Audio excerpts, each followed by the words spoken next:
चांगली योजना शेतकऱ्यांच्या दृष्टीने ती महाविकास आघाडीच्या काळामध्ये बंद झाली, आम्ही ती सुरू केली। खरं म्हणजे शेतकऱ्यांना दिलासा देणारी ही योजना आहे।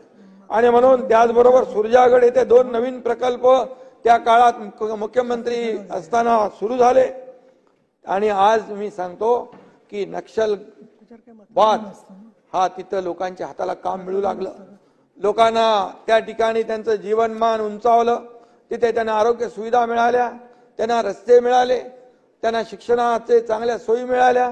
आणि आता नक्षलवाद जवळपास संपुष्टात आला आणि जे काही उरले ते सरेंडर होत आहेत। आणि म्हणून या ठिकाणी गडचिरोली सारख्या भागात देखील आता इंडस्ट्री जाऊ लागली। सुरजागडमध्ये कोणी जायला तयार नव्हतं आणि त्या काळामध्ये सुरजागड प्रकल्प सुरू झाल्यानंतर आता मोठे स्टील इंडस्ट्रीवाले आज गडचिरोलीमध्ये जागा मागतायत। हे या सरकारचं फलित आहे। लोणार तसेच भंडारा गोंदिया सर्किट पर्यटन सर्किट म्हणून विकसित करण्यास सुरुवात केली।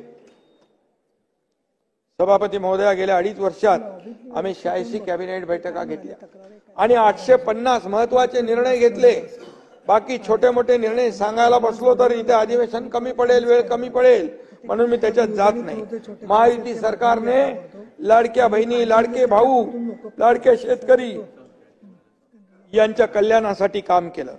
त्यामुळे या सगळ्यांसाठी महायुती सरकार लाडकं ठरलं आणि म्हणून आम्ही देखील लाडके भाऊ ठरलो। आमच्यासाठी हे पद कुठल्याही दुसऱ्या पदापेक्षा खूप मोठं पद आहे।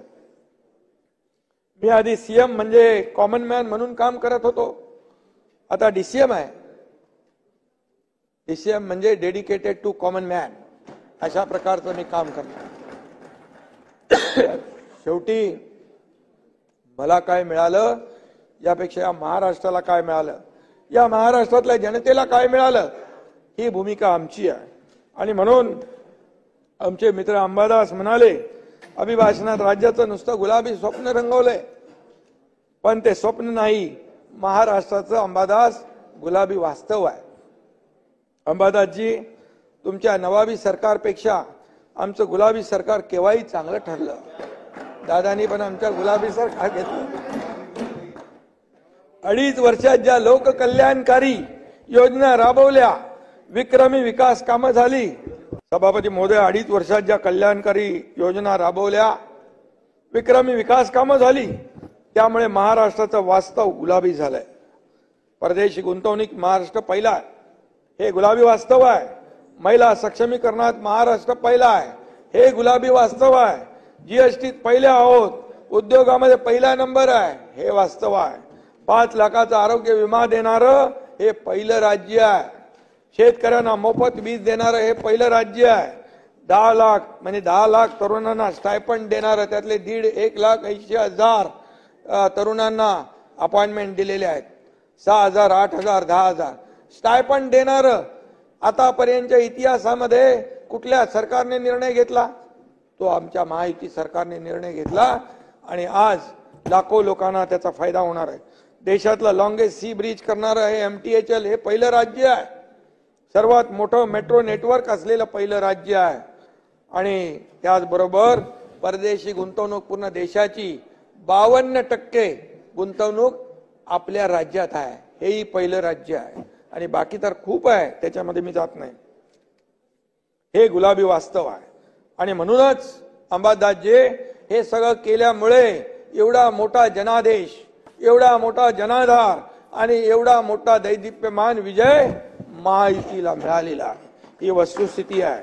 आणि म्हणून मी आपल्याला एवढंच सांगतो, मुख्यमंत्री माझी लाडकी बहीण योजनेअंतर्गत 2,34,00,000 लाडक्या बहिणींना अगोदर त्याची टिंगल करत होते। लाडक्या बहिणींना भीक देत आहे का? लाडक्या बहिणींना विकत घेत आहे का? 1,500 रुपये म्हणजे काय?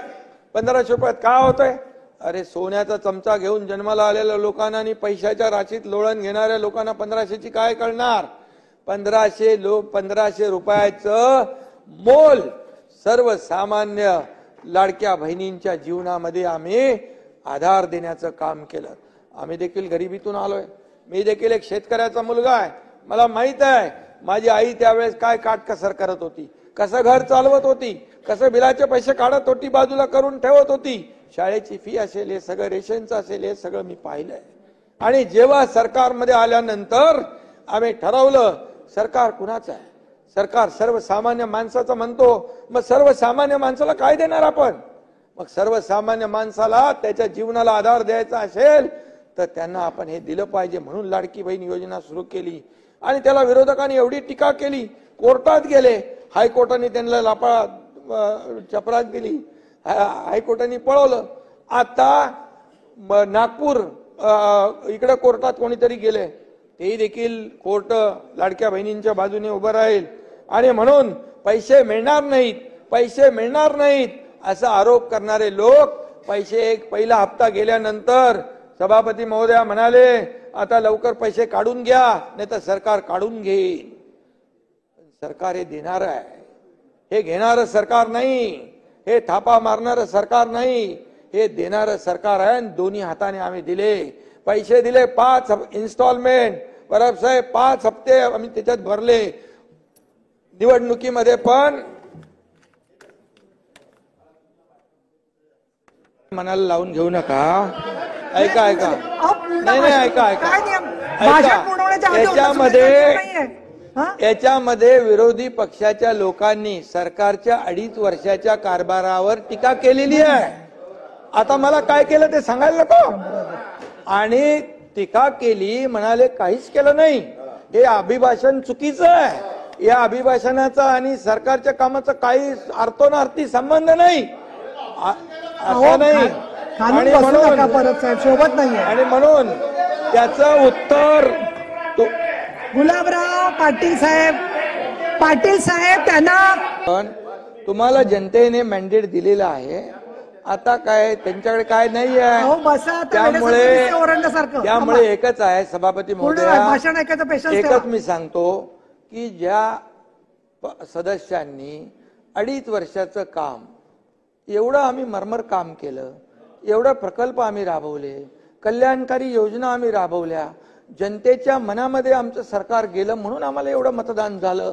आता तुम्ही ते मान्य करायच्या ऐवजी 2.5 वर्षात नाही, अरे बाबा, अरे 2.5 जायचंय का? आणि म्हणून अभिभाषण जर यांनी पूर्ण वाचलं असेल तर त्यामध्ये देखील माझ्या सरकारने काय काय केलं हेही म्हटलेलं आहे. आणि काय केलंय त्याची टिंगल या लोकांनी उडवली. मग आपण ह्याच्यामध्ये आम्ही काय केलंय ते बोलायला नको, रेकॉर्डवर यायला नको. आणि म्हणून तुम्ही सत्य ऐकायची सवय ठेवा, एवढंच मी सांगतो. आम्ही खोटं बोलणार नाही. आम्ही खोटं बोललो असतो तर जनतेने उचलून फेकून दिलं असतं आम्हाला. आणि म्हणून जे खरं बोललो, खरं काम केलं, म्हणून तुम्ही जे विधानसभेचं मंत्रिमंडळ बनवलं होतं, हॉटेल बुक केले होते, ते तुम्हाला रद्द करावी लागली. तुम्ही तर त्यामुळे ऐकायला शिका, खरं ऐकायला शिका. जास्त त्यांना उत्तर पाहिजे ती द्या.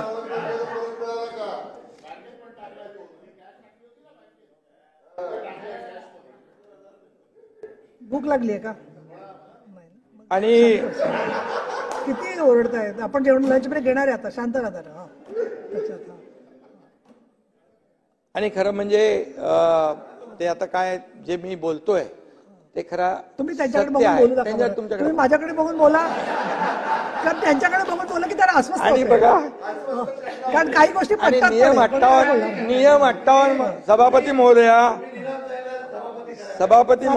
आले का? मी म्हटलं अंबादासकडे बघून बोला, हेमंतकडे बघून सभापती बोला. महोदया, नियम 58 मध्ये स्पष्टपणे नमूद आहे, राज्यपालांचे जे अभिभाषणात ज्याचा उल्लेख आहे त्याचा आपण त्याच्यावर बोलू शकतो. आता बघा, परिच्छेद 12 मध्ये मुख्यमंत्री माझी लाडकी बहीण योजना उल्लेख आहे त्यांचा. आता लाडक्या बहिणीबद्दल बोलू नको का?